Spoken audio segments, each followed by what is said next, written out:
Hey guys, so I wanted to show you guys real quick our worm bin. Forgive me for my children, they are having fun.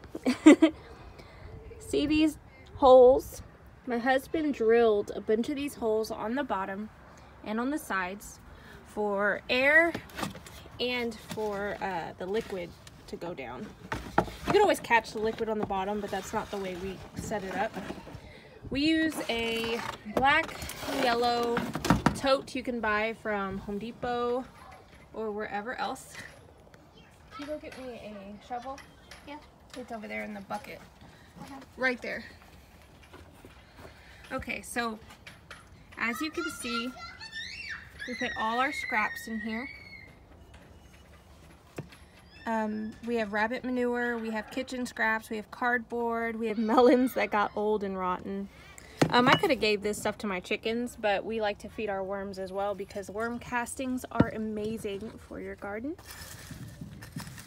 When you dig low, or not even that low actually, look at all the worms feasting on the stuff I gave them.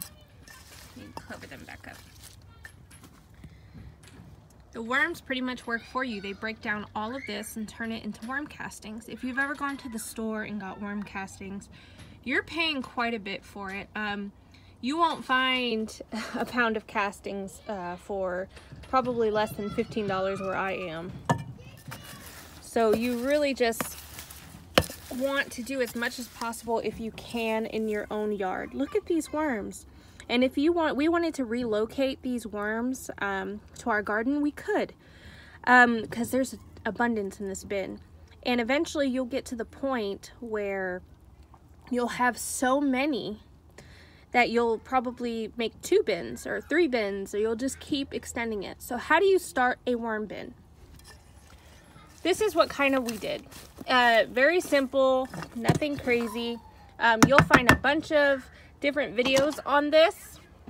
So what we ended up doing was getting a bin, putting some coco coir, some old potting mix. We put scraps, kitchen scraps, we put some cardboard, some shredded paper, and I added just a little can, probably like a little, yeah, like a can of worms from my friend's worm bin that she gave us. We ended up trading with her for the worms. I think I gave her plants. And that's it. I kept it moist. You don't want it soaking wet. That's why we have the drainage holes. But you do want this moist so they can move around. And I kind of just closed it and just let it do its thing. Every few days I come in here and I add more veg.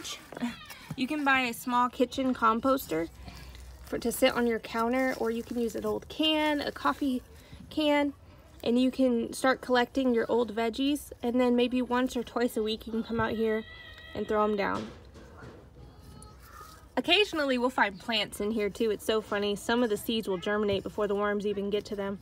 I've actually pulled plants out of here and planted them in my garden. Doing a worm bin, a vermicomposting bin, this is actually vermicomposting, is super duper easy, and it's packed full of nutrients.